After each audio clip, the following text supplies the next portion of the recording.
ভোর আকাশে শিউলিরা যায় জোরে, আকাশ থেকে খসবে তারার দল।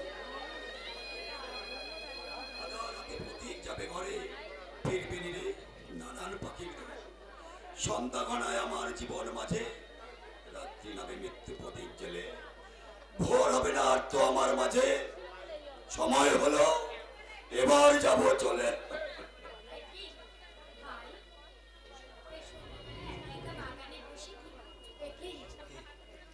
তোমার চোখে জল, তুমি কাঁদছো কেন ভাই? আমার জীবনের সমস্ত হাসি যে পুড়িয়ে গেছে দিদি, ভাই তাই তো স্বপ্নের রঙে আঁকা আর ভালোবাসার ছবিগুলোকে আমি একটা একটা করে চোখের জল দিয়ে নিচে ফেলেছি, আর কান্নার রং দিয়ে নতুন করে এঁকে চলেছি অসংখ্য বেদনার ছবি। ভাই শান্ত হও ভাই, আমি বলছি দেখবি একদিন সব ঠিক হয়ে যাবে। বাবা চমৎকার, কিরকম প্রেমের কি বিউটিফুল সিচুয়েশন। মনে হচ্ছে যেন তোমার সিনেমা দেখছি। ঠিক বলেছো বৌদি, তবে এটা তোমার ইংলিশ অ্যাডাল্ট পিকচার নয়। এই শয়তানি, এই সন্ধ্যেবেলা এই ধুবুকে নিয়ে এই বাগানে তুই কি করছিস? তোর স্বামী নেই বলে তুই যাকে কাছে পাবি তাকে দিয়ে দিত দেহে ফুটা মেটাবি। চুপ করো বৌদি, তুমি চুপ করো। তোমার ওই নোংরা তিরস্কার দিয়ে আমাদের এই মধুর সম্পর্কটাকে আর তুমি ছোট করে দিও না। মধুর সম্পর্ক? হ্যাঁ বৌদি, হ্যাঁ, মধুর সম্পর্ক। যে সম্পর্কের কাছে সমস্ত সম্পর্ক ছোট হয়ে যায়, যে সম্পর্কের অধিকারে একজন নারী একজন পুরুষের দীর্ঘায়ু কামনা করে, তার কপালে এঁকে দেয় ভক্তি দ্বিতীয় আর রক্ষা দিল, ওর সঙ্গে আমার সেই সম্পর্ক বৌদি। থাক ভাই থাক, অন্ধকে চাপ দেখিয়ে লাভ নেই। অন্য কেউ না জানলেও ঈশ্বর তো জানেন যে তোমার সঙ্গে আমার সম্পর্ক কত মধুর। তাই ওরা আমাদের সম্পর্কে যতই কলঙ্কিত করার চেষ্টা করুক না কেন, তা ওরা কখনোই সফল হতে পারবে না ভাই, কখনোই পারবে না। দিদি বলে যতই সাধু সাজার চেষ্টা করো না কেন নক্ষত্র, আমার চোখকে তুমি ফাঁকি দিতে পারবে না। কি বললে বৌদি? আর তাছাড়া ওই সামান্য চাকরি তুমি কতটুকু কি দিতে পারবে? তুমি আমার কাছে এসো, আমি তোমাকে অফুরন্ত যৌবনের ভান্ডার দেব। ছাড়ো ছাড়ো বলছি। আমি তোমাকে প্লিজ প্লিজ দেবো, তুমি কাছে এসো, আমি তোমাকে অফুরন্ত অফুরন্ত মধুর চন্দন দেবো, এই মুখে উজাড় করে তোমাকে মধু দেবো। জি জি বৌদি। না না না, শুধু একবার নক্ষত্র, প্লিজ শুধু একবার। জি জি না বৌদি। না, ছেড়ে দেবো শুধু একটিবার নক্ষত্র, শুধু একটিবার। ঠাকুরপো তুমি এসেছো, এই দেখো না, তুমি এসে না করলে এতক্ষণ অত নক্ষত্র আমাকে। বৌদি, যে নক্ষত্রকে আমি ভাইয়ের মতো স্নেহ করতাম, সেই নক্ষত্র আমার রূপের আকৃষ্ট হয়ে এই বাগানের মধ্যে। ছি ছি ছি, আমি এর বেশি কিছু বলতে পারবো না ঠাকুরপো। চমৎকার বৌদি, চমৎকার চমৎকার তোমার চরিত্রের পরিচয়। তোমার মতো নারী আমি এই প্রথম দেখলাম। তোমার এই সুনিপুণ অভিনয় একজন দক্ষ অভিনেত্রীকে হার মানায়। কি বলি লম্পট? মেজদা, সত্যি যদি আমি লম্পট হতাম তাহলে এত সহজে অক্ষত অবস্থায় বৌদি তোমার সামনে দাঁড়িয়ে কথা বলতে পারতো না। হয়তো এতক্ষণে ঝোপের মধ্যে অসহায় বিভক্ত অবস্থা পড়ে থাকতো। তোমার এই সতী জাতি বৌদির অচৈতন্য দেহ না। কি করেছো? আপনার মেজে ছেলেকে জিজ্ঞাসা করুন বাবা, আপনার মেজে ছেলে নিজের চোখে সব কিছু দেখেছে। কি সেই ঘটনা? তুমি বলো ঠাকুরপো, আমি লজ্জার কথা মেয়ে হয়ে বাবাকে কি করে বলবো ঠাকুরপো? লজ্জার কথা? হ্যাঁ বাবা, এই নক্ষত্র সন্ধ্যাবেলায় বৌদিকে বাগানের মধ্যে একা পেয়ে বৌদি সম্মান করতে যাচ্ছিল। বিশ্বাস করবেন না বাবা, আপনি বিশ্বাস করবেন না। এই চরিত্রের চক্রান্তে বিশ্বাস করে আপনি আমাকে ভুল বুঝবেন না। এই মুখ আমি আর কাউকে দেখাবো না। আপনারা যদি এর কোনো বিহিত না করেন তাহলে আমি আত্মহত্যা করব। এত ভাগা বংশের কুলাঙ্গার, এত নীচ তুই, এত জঘন্য তোর প্রবৃত্তি। মাতৃসমা বৌদিকে কিনা তুই। বিশ্বাস করুন বাবা, আমি সম্পূর্ণ নির্দোষ। বৌদি আমাকে না চিনলেও আপনি তো আমাকে ভালো করে চেনেন। নিজের সন্তানের প্রতি আপনার বিশ্বাস নেই। চুপ কর হতভাগা, যা দূর হয়ে যা আমার সামনে থেকে। আর কোনোদিন আমার তুই পা দিবি না। আর আজ থেকে জানবো আমার নক্ষত্র, আমার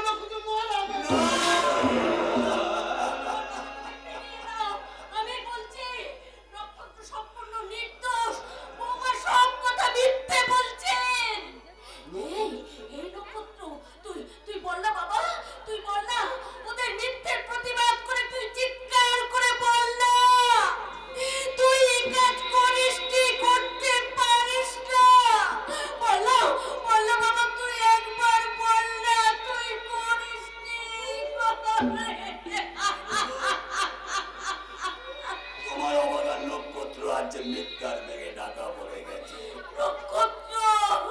কত চেষ্টা করলেও সে আর সত্যের আলোর সন্ধান পাবে না। নক্ষত্র,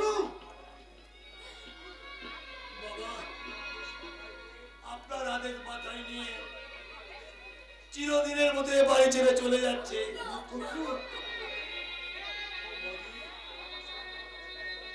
যাবার সময় তোমাকে শুধু একটা অনুরোধ করে যাচ্ছি বৌদি, যদি কোনোদিন এই সুন্দর পৃথিবী হারিয়ে যায়, তোমাদের এই অবাধা নক্ষত্র আর সেই সংবাদ যদি কোনোদিন তোমাদের কানে আসে, সেদিন হয়তো আজকের আসল সত্যটুকু তুমি সবার সামনে প্রকাশ করো বৌদি। আর সেই সত্য শুনে যদি তোমাদের চোখে দুপোটা বেদনা আরো সুযোগে পড়ে, তাহলে তাহলে আমার অসাধ্য আত্মার শান্তি পাবে, আমার অসাধ্য আত্মার শান্তি পাবে। তুমি অমল করে দেখো না আমার, তোমার চোখের জলে পথে আমার পিছল হয়ে যায়, তোমার চোখের জলে পথে আমার পিছল হয়ে যায়। তুমি অমল করে দেখো না মাগো, ও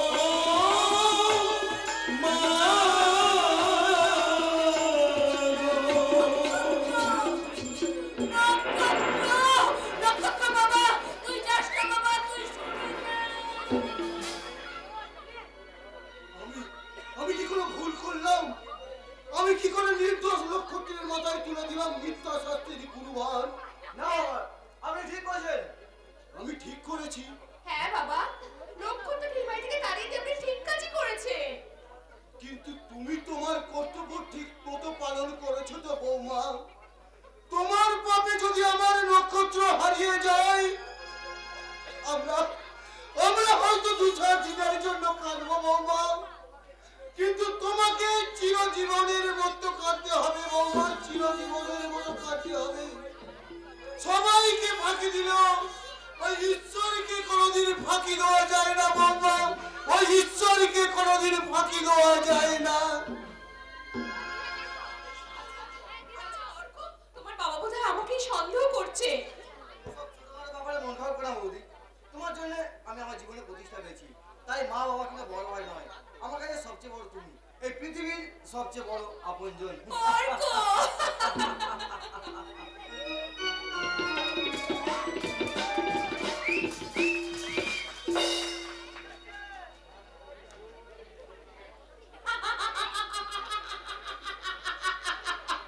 বেশ, চম্পাকলির জীবনে যেন খুশির তুফান বইছে, স্ফূর্তির ফোঁটা ছুটছে চম্পাকলির দেহে মনে।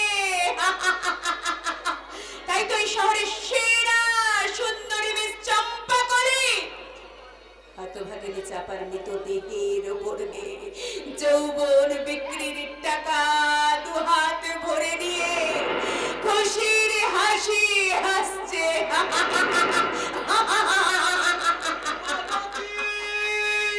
পার্বতী, কই কোথায় বিয়ে? তোমার জন্য আজ হতভাগ্য দেবদাস পাগল হতে বসেছে। কে তুমি? আমি রূপসী রানার তলি মোহাম্মদ হতভাগ্য শাহজাহান সেলিম। আমি লাইলা দিল মেরে যা প্যার কা ভোনা বিহার ভিখারি মজনু। আমি পার্বতী হতভাগ্য প্রেমিক দেবদাস। তোমার হরিপদ না? এসো চাপা, তুমি পার্বতী আমার জীবনে ফিরে এসো। কেতু না ডাইরেক্ট যথাসময়ে তুমি তোমার পার্বতীর দেখা পাবে। কোথায়? আমার ফুলসজ্জায় বুঝি। তোমার মৃত্যু সজ্জায় তোমার মুখে আগুন দিতে তোমার পার্বতী ছুটে আয়। যেও না মাই, যেও না। আমাকে ভিখারি সাজিয়ে যেও না। এই ভদ্রমহিলাকে একা পেয়ে তুই আবার বিরক্ত শুরু করেছিস? চল ভালো, যাও তো ভাগ এখান থেকে। না, আমার পার্বতীকে না নিয়ে আমি এখান থেকে কিছুতেই যাব না। তবে আর যদি তোর এই ভদ্রমহিলাকে বিরক্ত করিস, তোকে আমি একেবারে চাপ করতে দেখাবো। যা ভাগ এখান থেকে। ওহ, ওহ, যাচ্ছি পার্বতী, যাচ্ছি, চলেই যাচ্ছি। যাওয়ার আগে এই ব্যর্থ প্রেমিকের শেষ কথা তুমি মন দিয়ে শোনো। ভালোবেসে ভিখারি হলাম, তুমি হলে রানী, তোমার ঘরে জ্বলবে প্রদীপ, আধারে একা কেঁদে মরি। কেন যেদিন আমার পরম শত্রু কঙ্কনকে ভাই করে ডেকেছিলে? মন চেয়েছে তাই ডেকেছে। তোমার মন কি চায় না আবার বাড়ি ফিরতে? চাই। এই তোমাকে দিয়েছে না? চিন্তা চিন্তা আমি চিন্তা, কিন্তু যেদিন থেকে আপনি চাপা থেকে বেশ চম্পা করে তৈরি করেছেন, সেদিন থেকে আমি আর কাউকে চিনি না, কাউকে জানি না। জানো বাজে কথা বলে আমার কাজে সাবাই করার চেষ্টা করবে না। একটা উত্তর দাও তোমার। তুমি কেন বারবার আমার চাল বাঁচাল করছো? একটা কথা বলো। তুমি প্রায় আজ 1 বছর বাড়িতে এসেছো। এই তোমার বাড়ি শুনতে মন করে না? বাড়ি হ্যাঁ, তোমার বৃদ্ধ বাবাকে দেখতে ইচ্ছে করে না? করি বেশ তো, করি বস করি। আমার বাবাকে দেখতে ভীষণ ইচ্ছে করি, আর ইচ্ছে করে বলেই তো দিন রাত মদের নেশায় হিমন্তাকে ঘুম পাড়িয়ে রাখি। বেশ তো। পেমেন্ট ছাড়া তোমাকে আরো 5,000 টাকা বসিয়ে দেবো। তুমি একদিনে ছুটি নিয়ে গিয়ে তোমার বৃদ্ধ বাবাকে দেখে এসো। তোমার বাবা টাকা হাতে হাতে পেলেই সব দুঃখ ভুলে যাবে।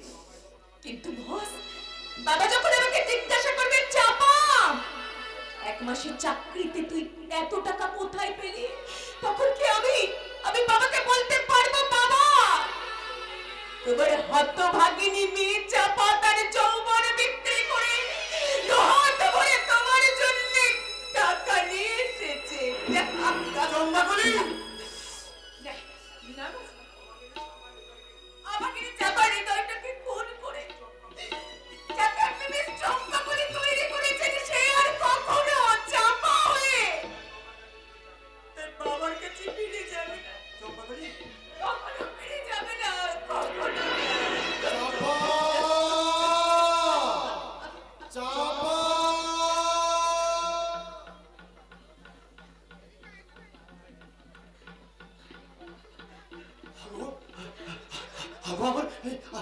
আমার মেয়ে চাপাকে দেখেছো? এই 1 মাস আগে চাকরি করতে এসে মেয়েটা যে কোথায় হারিয়ে গেল, আমি তাকে খুঁজে পাইনি। কে কে কে?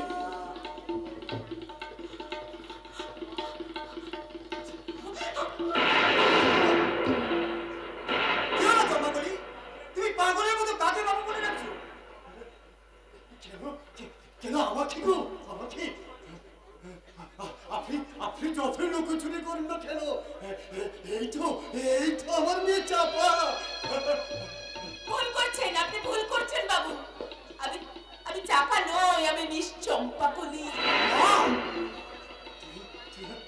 চাপা এই নিজের মেয়েকে চিনতে তার বাবার কখনো ভুল হয় না রে মা। আমি বলছি ও আপনার মেয়ে নয়। আপনি বলতে পারেন, কিন্তু আমার মেয়ে কখনো এ কথা বলতেই পারবে না। আমিও বলছি বাবু, আপনি বাড়ি ফিরে যান বাবু। আপনার মেয়ের মতো দেখতে মনে করে যাকে আপনি চাপা বলছেন, সে চাপা নয় বাবু। সেই সভ্য সমাজের সব ভদ্র বাবুদের আধার রাতের ভক্তি রানী মিস চম্পা কলি।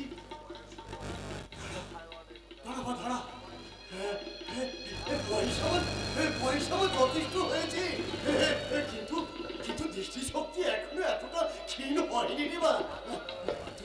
তুই আমার মাথায় হাত রেখে একটি ভাবতে বলতো মা, তুই আমার মেয়ে চাপা নস।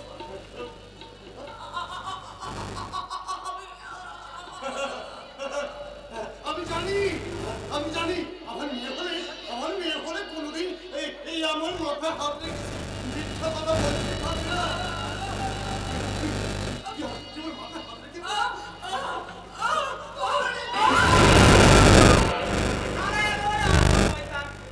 মিথ্যে সম্পর্ক জড়িয়ে তোমার কাছ থেকে কিছু টাকা হাতাবার মতো তাই তুমি চলে এসে চম্পা করি এই সারাটা ফুটপাতে পড়ে থাক বললে পুলিশ এসে ওকে তুলে নিয়ে যাবে সারা আমার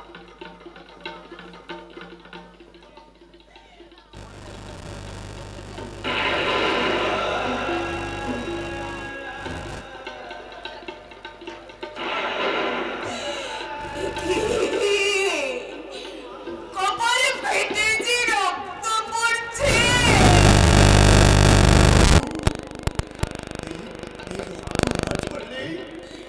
তোমাকে তো আমি চম্পা করি বলে চিনতে পারতাম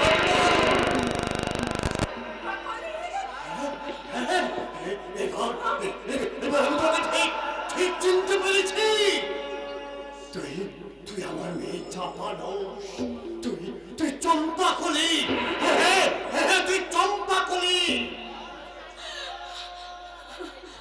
আমার মেয়ে চাপা কলি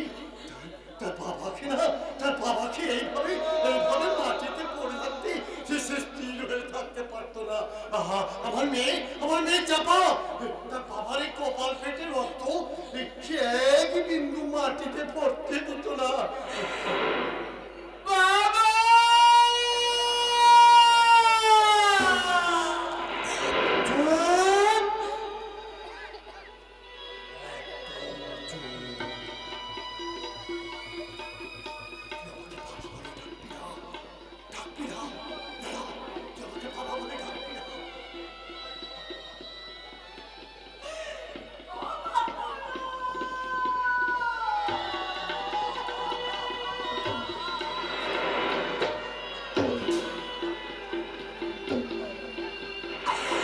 ক্ষমা করো বাবা, আমাকে তুমি ক্ষমা করো।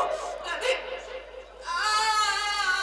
তোমাকে তোমার চাপা আজ সব কিছু হারিয়ে চম্পা করে হয়ে গেছে, তাই তো নিজেকে তোমার মেয়ে বলে পরিচয় দিতে লজ্জা করে বাবা, লজ্জা করে বাবা গো।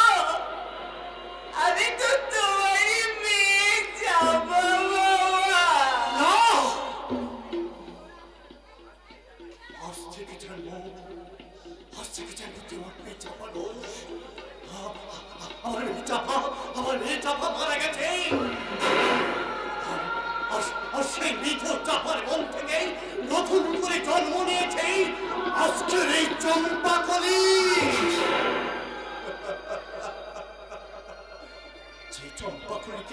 যে চম্পাগুলিকে আমি চিনি না আমি জানি না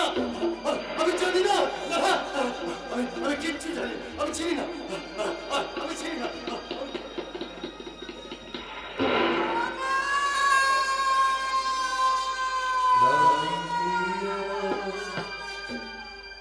ক্ষমা করো পথে যদি পিছিয়ে পড়ি তবু ক্লান্তি আমার ক্ষমা করো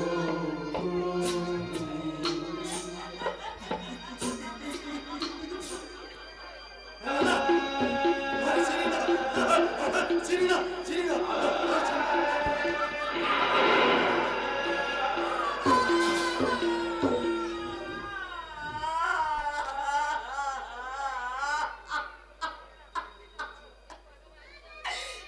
ঠিক বলেছো বাবা, তুমি ঠিক বলেছো। এই কলঙ্কিত চম্পাগুলিকে তোমার মেয়ের স্বীকৃতি দিলে এই সমাজের কাছে যে তুমি ছোট হয়ে যাবে বাবা। তুমি তোমার আদর্শ নিয়ে সমাজে মাথা উঁচু করে থাকো বাবা, থাকো। আর আমি কলঙ্কের বিষে জড়িত একটু একটু করে হারিয়ে যাই সর্বনাশারে গাঢ় অন্ধকারে। তমসা ঘন নিবিড় অন্ধকারে শীতে আলে আসানি হয়ে চলে ওঠে মানে কত হারা বান্ত প্রতিগামী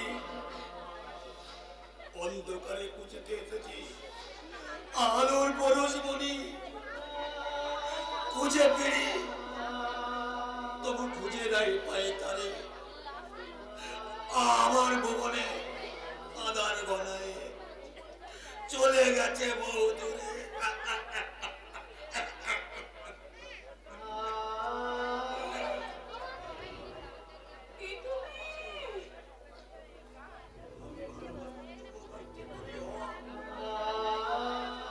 এক টুকরো ভাঙা হৃদয়,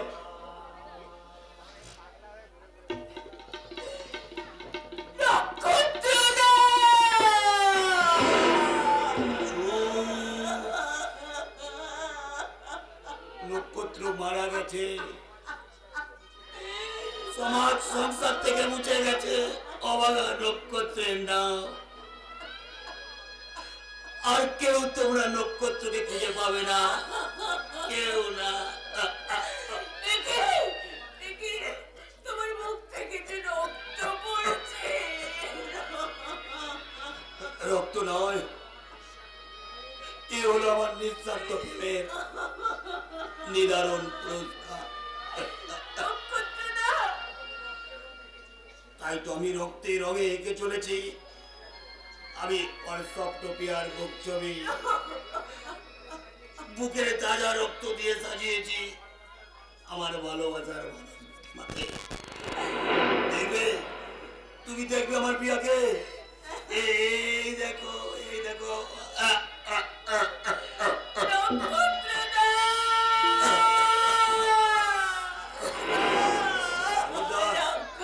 খবরদার এগিয়ে আসবে না বলছি। তুমি আমার বুক থেকে আমার প্রিয়াকে কেড়ে নেবে? দেব না, আমার প্রিয়াকে আমি কিছুতে দেব না।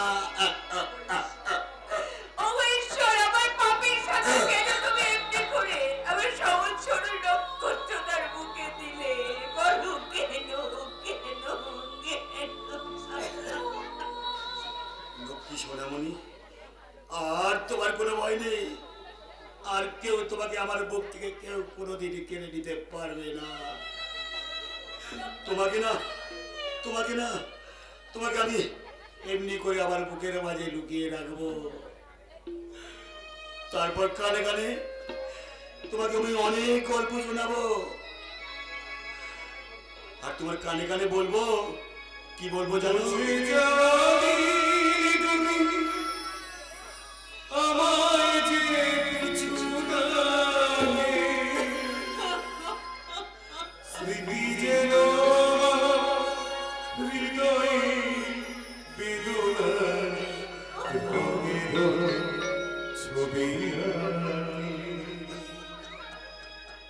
মুছে যাবি আমায় যে পিছু লাগে, স্মৃতি যেন হৃদয়ে বেদনা রঙে রঙে ছবি আঁকে। মুছে যাবি আমায় যে পিছু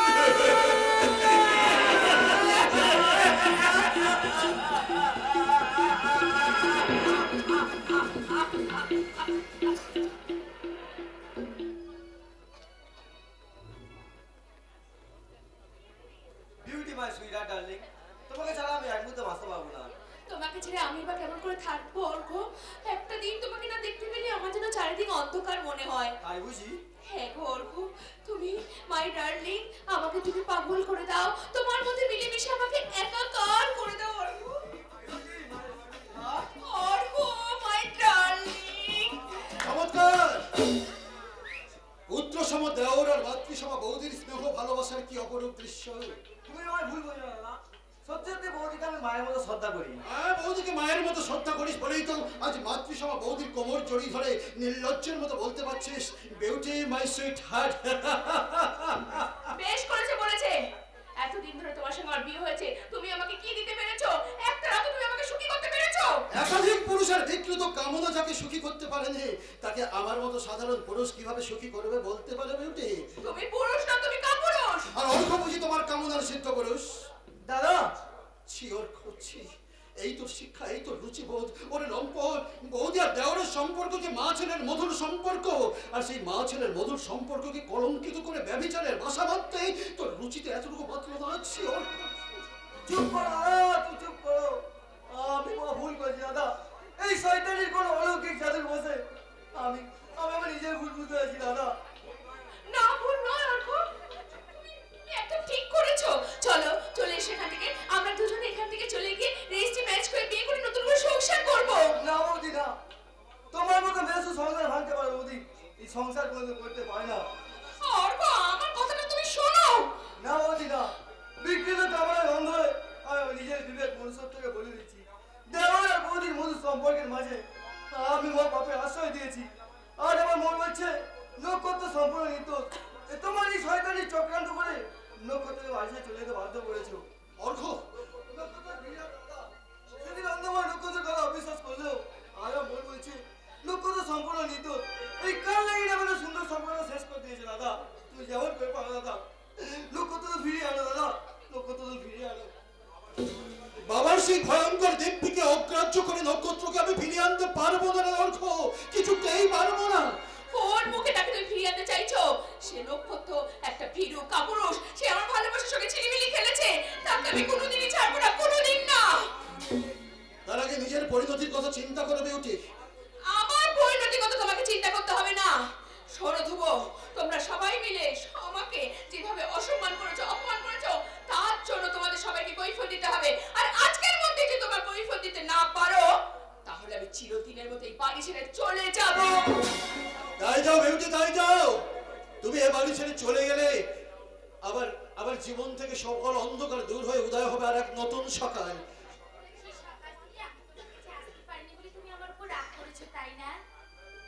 রাগ নয় বকুল, রাগ নয়।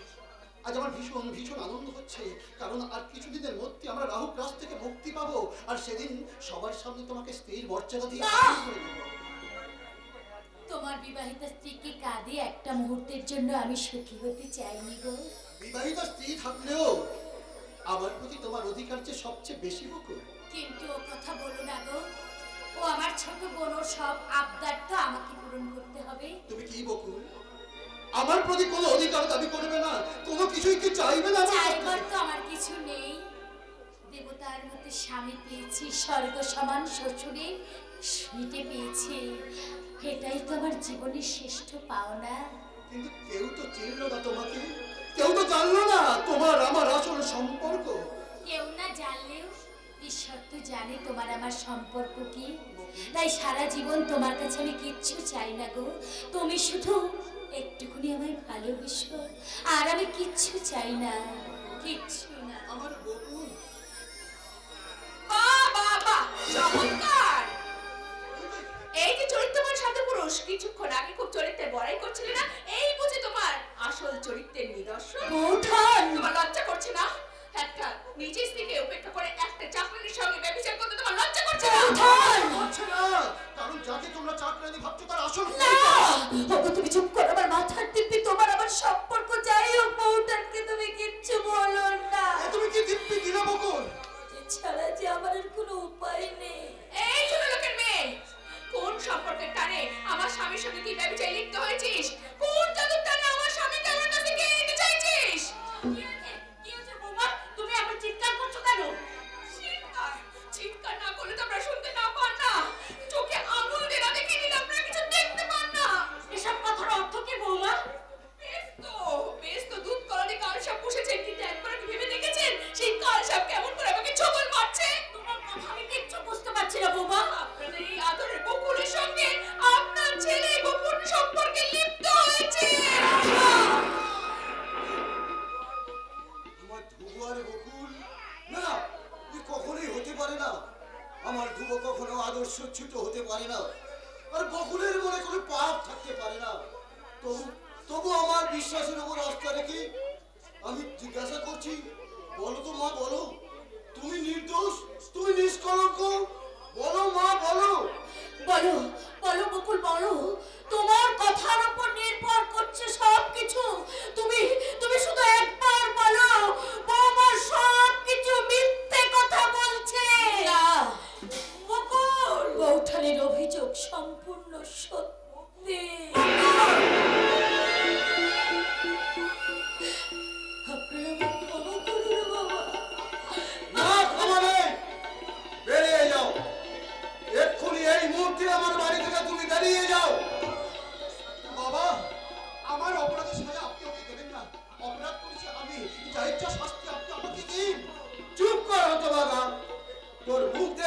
ঘৃণা হচ্ছে।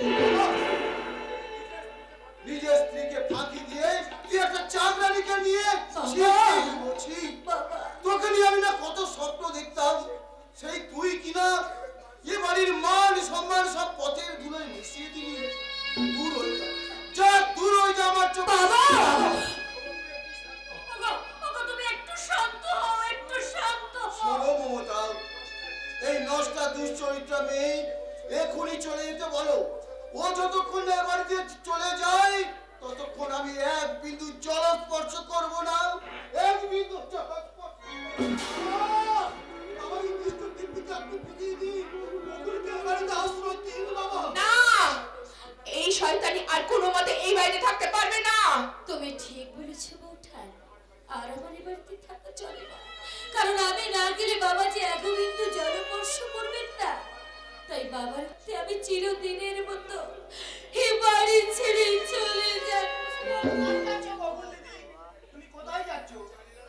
আমি জানি না রামদা, ভাগ্য আমাকে কোথায় নিয়ে যাবে তা আমি কিচ্ছু জানি না। তুমি আমার সঙ্গে চলো, আমি যেমন করে পারি আমি তোমার স্বামীকে খুঁজে বার করব। তারপর তার দুটো পা জড়িয়ে ধরে বলবো, দাদা বাবু আমার এই বকুল দিদিকে তুমি একটু আশ্রয় দাও। দাদা বাবু আমার এই বকুল দিদিকে তুমি রামদা, দাদা বাবু অন্যায় যদি হয়ে থাকে তাহলে তুমিও তো সমান দায়ী দাদা বাবু। তাহলে বকুল দিদি কেন সমস্ত অপরাধের বোঝা মাথায় নিয়ে এই বাড়ি ছেড়ে চলে যাবে কেন? তোমার দাদা বাবুকে তুমি ভুল বুঝো না রামুদা, এর জন্য সব দায়ী আমি। মা, আমার মতো কলঙ্কিনীর বিষ নিঃশ্বাসী বাড়িটা আমি আর সুখী করে নষ্ট করব না মা, তাই আমি চিরদিনের মতো চলে যাচ্ছি। বৌঠান, সময় মতো বাবার জন্য ওষুধ দিতে ভুলো না। আর তোমার কাছে আমার একটাই অনুরোধ, তোমার স্বামী খুব ভালো মানুষ বৌঠান, ওকে তুমি ভুল বুঝো না বৌঠান।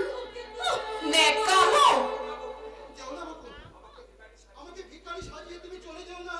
এরা তোমাকে আশ্রয় দেবে না, আমি তোমাকে আশ্রয় দেবো। না না গো না, তার হয় না। তুমি তোমার স্ত্রীকে নিয়ে খুব ভালো থেকো। অভাগিনী বকুলকে যদি কোনোদিন মনে পড়ে তাহলে মনে করো তোমার বকুল মারা গেছে। হাসি ছিল, গান ছিল, সাথে ছিল, সাথে বুঝিনি তো তীর ছিল, তীর হাতে।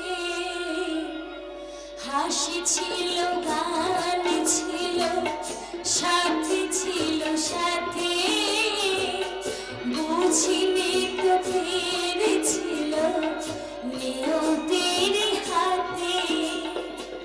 দুদিনে মধুমেলা হলো অবসান, তীর বিধান পাখিয়া গাইবে না গান। ভুলে গেছি জীবনে হাসি কবিতা, তীর বিধান পাখিয়া গাইবে না গান। তীর বিধান পাখিয়া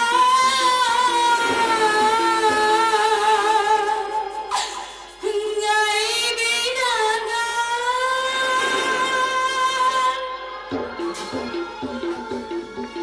এই যে তুমি কোথায় যাচ্ছ?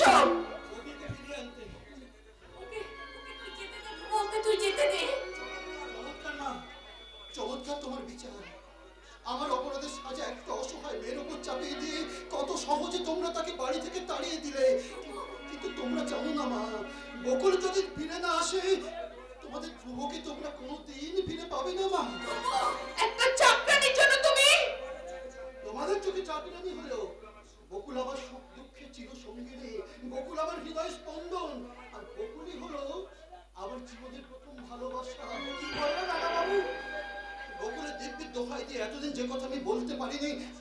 সেই নির্মম সত্যি আমি তোমাদের শোনাবো মা। কি সেই নির্মম সত্য? বকুলের সঙ্গে তোর কিসের সম্পর্ক? বলো দাদা বাবু, বলো বকুল দিদি তোমার কে? বকুল, বকুলই হলো আমার প্রথম পক্ষের স্ত্রী। কি বললি? মা, আমার আমার ভালোবাসার দোহাই দিব্যি দিয়ে বকুলকে আমি স্ত্রীর ভর্চনা দিয়েছিলাম। এই কথা তুই আগে কেন বলিসনি বাবা? মৃত্যু সজ্জায় শুয়ে থাকা বাবা যদি আমাদের বিয়েটাকে অস্বীকার করে এবং তার জন্য যদি কোনো একটা অঘটন ঘটে যায়, সেই ভয়ে মা, কেবলমাত্র সেই ভয়ে সবকিছু গোপন রেখে আবার আমি বিয়েতে সম্মতি জানাতে বাধ্য হয়েছি। বকুলকে ছেড়ে আমি এক মুহূর্ত বাঁচবো না মা।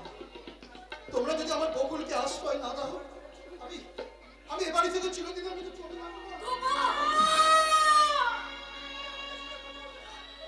তুমি আমাকে ছেড়ে কোথাও যাবে না। আমি আবার তোমার স্ত্রী। আমি আমার ভালোবাসা দিয়ে তোমার জীবনটা আবার ভরিয়ে দেব। তুমি আমাকে ছেড়ে বকুলের কাছে যাবে না। আবারও সর্বসুখ বকুল যে চিনিয়ে নিয়ে চলে গেছে বিউটি, তাই তো আমি বকুলকে ফিরিয়ে আনতে চললাম। বকুল যদি ফিরে আসে, আবার আমি তোমাদের মাঝে ফিরে আসবো মা। আর বকুল যদি ফিরে না আসে, তাহলে আমিও দুনিয়া থেকে চিরতরে হারিয়ে যাব মা। আর আমি কোনোদিন আসবো না, চিরতরে হারিয়ে যাব।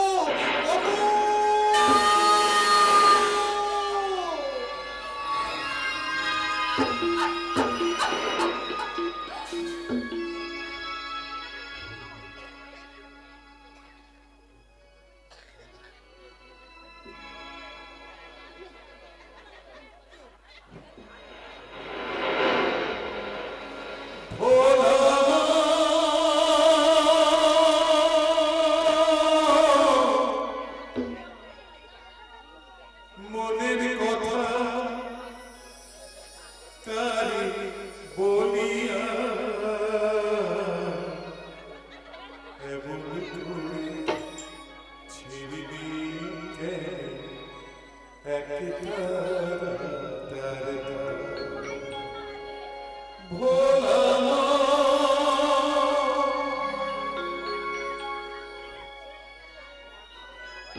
তোমার নামানো কথা আমি আমার অন্তর দিয়ে অনুভব করেছি।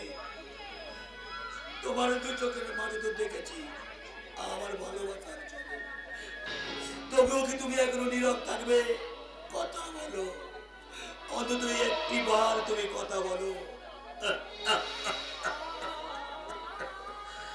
বলবে না তো?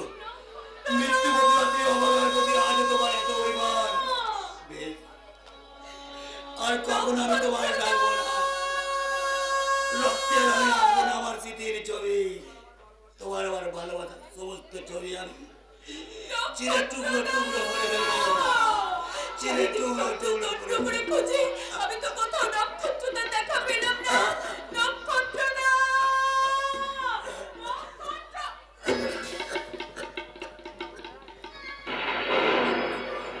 কে গো তুমি? এই অন্ধকার মৃত্যুপুরীর মাঝে এক রাজালোর স্বপ্ন নিয়ে এসেছো। তুমি কে? তুমি কি আমার সেই স্বপ্নপুরী রাজকুমারী? তুমি কি আমার সেই ভালোবাসার মনে মোটা প্রেমের পারিয়া? তুমি কি চিনতে পারছো না নক্ষত্র না? বিশ্বাসঘাতিনী চাপাকে তুমি চিনতে পারছো না? হ্যাঁ, চিনেছি। আমি তোমার টেক চিনেছি। কেন চিনবো না? আমি যে আমার চোখের জল দিয়ে তোমার কত ছবি এঁকেছি, আর সেই ছবিকে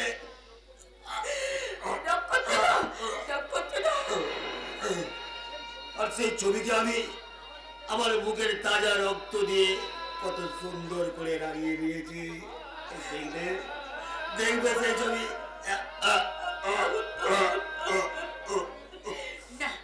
না কিছুতেই না, তোমাকে আমি এইভাবে কিছুতেই হারিয়ে যেতে দেব না নক্ষত্র।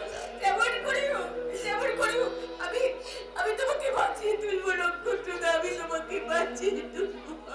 চাপা, তুমি আমাকে বাঁচাবে? বসতে আমারও বড় ইচ্ছা করে যাবা, কিন্তু নিষ্ঠুর নিয়তি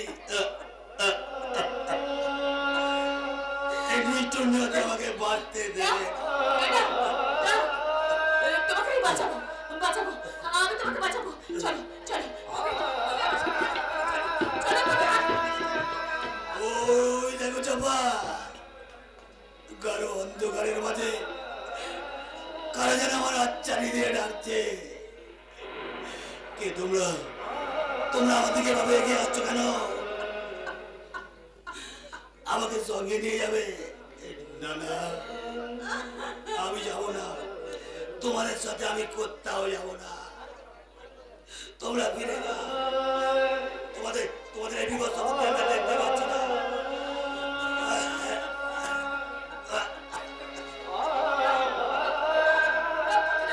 তুমি একটু শান্ত হও, রক্তদান একটু শান্ত শান্ত হবো? হ্যাঁ, আমি শান্তই হব। আমি তোমার কোলে মাথা রেখে আমি চির শান্তির কোলে আমি তোমাকে বাঁচিয়ে তুলবো। তোমার কিচ্ছু হবে না, তোমার কিচ্ছু হবে না, তোমার কি কথা বলো নক্ষত্রদা, কথা বলো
বাঁচাও, কে আছো? আমাকে বাঁচাও।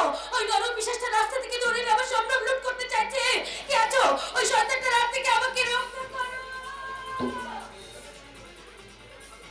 আমি তোমার মুক্তি দেব সুন্দরী, তোমার কোমরে চালাতে জানি, তোমার চির মুক্তি দেব। না, ছেড়ে দাও, আমার হাত ছেড়ে দাও বলছি। কে আছো? বাঁচাও। এই সুন্দরী, এই কৌশিক রানীর মুক্তি দেখার প্রতি বিরাজপতি কেউ আসবে না। আজকাল আমার কৌশিক রানী এদেশের অধিকাংশ পুরুষেরা কাপুরুষের নীরব থাকলেও এই নিজের প্রাণ তুচ্ছ করে এই মা বোনেদের সম্মান রক্ষা করতে এই কঙ্কর ঠিকই ছুটে আসবে। হ্যাঁ, আমি মনে নেই তোমার দেওয়া বিষাক্ত ইঞ্জেকশন আমাকে পঙ্গু করতে পারেনি, তাই তোমার মতো লম্পটকে খুন করে আমি নিজেকে আইনের হাতে সঁপে দেবো। মৃত্যুর জন্য প্রস্তুত হও শয়তান।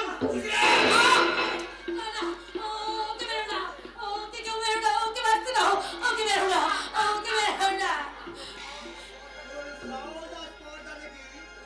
আমি ভীষণ খুশি হয়েছি কৌশিক। তাই তোর পুরস্কার স্বরূপ তোকে আমি দিতে চাই এই রিভলভারের তাজা সবকা মিস্টার হরি।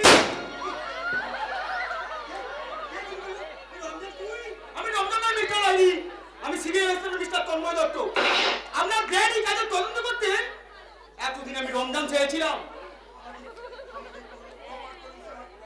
একটিবার মহাভুল আপনি আমার ক্ষমা করুন sir. I am sorry mister Hari, আপনি যাওয়ার আদালতে গিয়ে বলবেন সেটা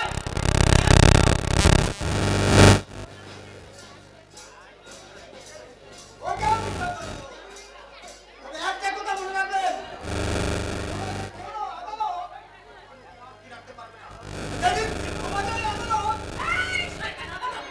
আদালত কি?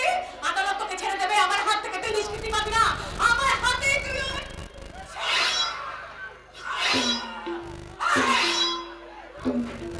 কি করে মন ঠিকই করেছিস স্যার, ঠিকই করেছিস। নিজের ইজ্জত হরণকারীকে আজ আমি নিজে হাতে শেষ করে দিয়েছি। আমাকে আপনি অ্যারেস্ট করুন। চাপা, চাপা তুই? দিদি, দিদি তুই এখানে?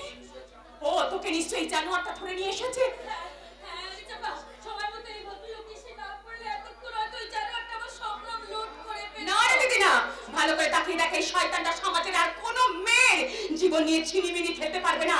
ওকে আমি নিজের হাতে শেষ করে দিয়েছি।